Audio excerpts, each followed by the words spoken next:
छत्रपती शिवराय, हिंदू हृदय सम्राट, शिवसेना प्रमुख माननीय बाळासाहेब ठाकरे, आपल्या पक्षाचे पक्षप्रमुख आणि महाराष्ट्र राज्याचे माजी मुख्यमंत्री आदरणीय उद्धवसाहेब ठाकरे, आपल्या शिवसेनेचे नेते आणि युवा सेना प्रमुख श्री आदित्यजी ठाकरे, व्यासपीठावर उपस्थित असलेले शिवसेनेचे ज्येष्ठ नेते आदरणीय देसाई साहेब, आदरणीय रावते साहेब, आदरणीय राऊत साहेब, गीते साहेब, खैरे साहेब आणि सर्वच मान्यवर मंडळी आणि मोठ्या संख्येने उपस्थित असलेल्या सहकारी बांधवांनो, भगिनींनो आणि मित्रांनो, आपल्या पक्षाचा हा 59वा वर्धापन दिन आहे आणि त्या निमित्तानं आपण सगळे लोक माझ्यासह आज आदरणीय उद्धव साहेब आपल्याला नेमकं कोणतं मार्गदर्शन करणार,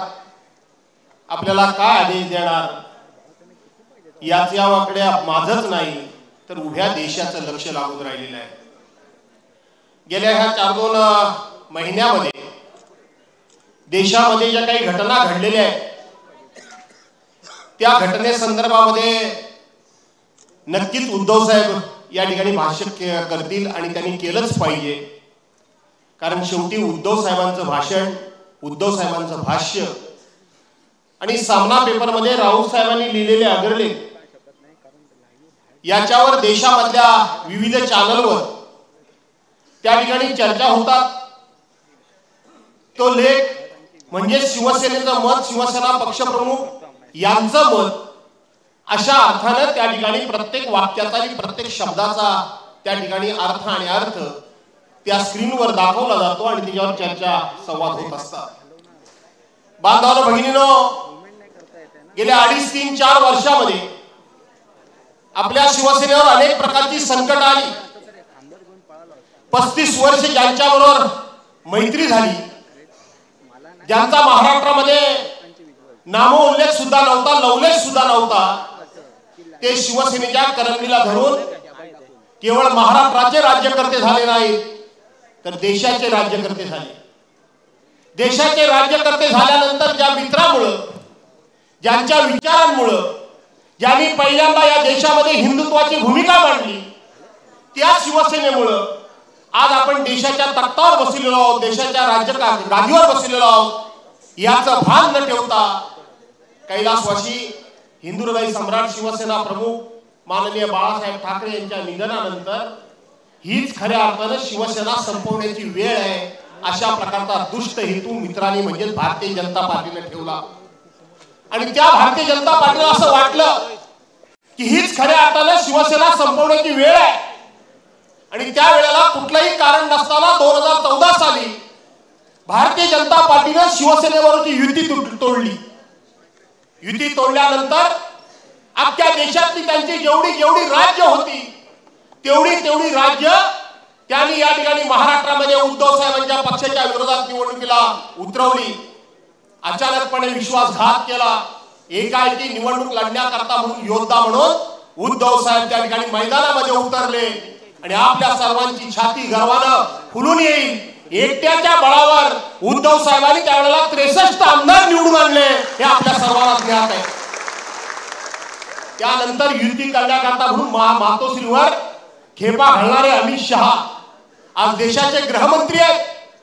त्या ठिकाणी काय चर्चा झाली नाही याचा उल्लेख स्वतः देवेंद्र फडणवीस आजचे मुख्यमंत्री आहेत त्यांनी आपल्या मुलाखतीमध्ये केला। नंतर ते 2019 साली बदलले। पहिल्यांदा आज ते आपल्यावर आरोप करताना सांगतात तुम्ही हिंदुत्व सोडलं, तुम्ही काँग्रेस बरोबर गेला, पण ते 80 तासाचं सरकार आठवा सर्वांनी, आपण देखील होला हो म्हणतो आणि त्यावेळेला पहिल्यांदा अजित पवारांबरोबर युती करून, आघाडी करून जर महाराष्ट्राचे मुख्यमंत्री पहिल्यांदा कोणी जर केलं असेल आणि शिवसेनेच्या पार्टीमध्ये खंजीर खुपसण्याचं काम जर कोणी केलं असेल तर ते भारतीय जनता पार्टीने केलं, देवेंद्र फडणवीसांनी केलं। पहिल्यांदा देवेंद्र फडणवीसांनी केलं। हेतू पुरस्कार आपलं पाप लपवून ठेवायचं आणि उद्धव साहेबांच्यावर आरोप करायचा आणि मग त्यांना धडा शिकवण्याकरता म्हणून त्यांचं 80 तासामध्ये सरकार पाडण्यात आलं। त्यानंतर उद्धव साहेबांच्या कारकिर्दीमध्ये कोरोनासारखं संकट आलं। कोरोनाच्या संकटातून कुठेतरी बाहेर पडतो महाराष्ट्र, त्यावेळेला उद्धव साहेबांच्यावर एक एक खूप खूप मोठी शस्त्रक्रिया करण्यात आली। गेले 2.5-3 वर्ष तुम्ही बघा, चारी बाजूने उद्धव साहेबांची शिवसेना संपवण्याचं काम सातत्याने केलं जाते। उद्धव साहेबांच्या शिलेदारांच्यावर कोणावर ईडी, कोणावर सीबीआय, कोणावर एसआयटी, कोणावर इन्कम टॅक्स, कोणावर पोलीस चौकशी, अशा प्रकारच्या चौकशा लावून त्या ठिकाणी प्रत्येकाला नामोहरम करण्याचं काम हे सातत्याने गेले 2.5-3 वर्ष होते। काही लोक त्या ठिकाणी घाबरले आणि ते त्यांच्या जाऊन गोटामध्ये सामील झाले। पण आज इथं व्यासपीठावर राऊत साहेबांसारखा एक योद्धा समोर बसलेला आहे। त्यांनी परवाच्या दिवशी एक पुस्तक लिहिलं, नरकातला स्वर्गातला स्वर्ग, अशा पद्धतीचं त्याने एक पुस्तक लिहिलं। मी आपल्याला कळकळीनं विनंती करणार आहे की आपण शिवसैनिकांनी ते प्रत्येकानं पुस्तक वाचलं पाहिजे आणि ते पुस्तक वाचल्यानंतर एक योद्धा सुद्धा त्याला कसा भारी पडू शकतो त्याचं उत्तम उदाहरण म्हणजे ते पुस्तक आहे। दुसरं पुस्तक अनिल देशमुख, माजी गृहमंत्री, ज्यांच्यावर 100 कोटीचा आरोप केला गेला, त्यांनी सुद्धा त्या ठिकाणी diary of the home minister म्हणून एक पुस्तक लिहिलं। तेही पुस्तक आपण वाचलं पाहिजे। आणि 4 दिवसापूर्वी तुळशीदास भोईटेने लिहिलेलं पुस्तक, त्याही प्रकाशन सोहळ्याला मला बोलवलं होतं। त्यांनी लिहिलं, भाजपा जिंकली, उद्गार चिन्ह आहे, आणि त्यानंतर भाजपा कशी जिंकली म्हणून प्रश्न चिन्ह आहे। एका वेळेला 6 महिन्यामध्ये जी 3 पुस्तकं प्रसिद्ध झाली, ही पुस्तकं आपण शिवसैनिकांनी वाचली पाहिजे। आजचा लढा हा रस्त्यावरचा लढा जरूर आहे, परंतु आजची लढाई आहे ती सोशल मीडियाची आहे। आजची लढाई आहे ती बुद्धीची लढाई आहे, आणि बुद्धीची लढाई ही आपल्याला बुद्धीनच लढून जिंकावी लागणार आहे। आणि म्हणून अशा पद्धतीचं वाचन आणि अभ्यास आपण सर्वांनी केला पाहिजे। चारी बाजूने उद्धव साहेबांना घेरण्याचा प्रयत्न झाला, पण आपल्याला अभिमान वाटतो की सगळ्या बाजूने असा उद्धव साहेबांना त्या ठिकाणी नामोहरम करण्याचा प्रयत्न केला, त्याला गुडघ्यावर आणण्याचा प्रयत्न केला, त्याला खच्ची करण्याचा प्रयत्न केला, त्यांच्या कुटुंबापासून नाना तऱ्हेचे आरोप करून त्यांना नामोहरम करण्याचा प्रयत्न केला। पण आपल्या सर्वांना अभिमान वाटेल की या सगळ्या प्रकारामध्ये सगळे प्रकार केले, सगळ्या प्रकार अवलंबले, सगळ्या प्रकारची सगळी जेवढी शस्त्र अस्त्र ती वापरली, पण आपल्या सर्वांना अभिमान वाटेल की एक दिवस सुद्धा उद्धव साहेबांनी यांच्या समोर गुडघे तर टेकले नाहीत, पण साधा चेहरा सुद्धा त्या ठिकाणी पाळला नाही, चेहरा सुद्धा पाळला नाही।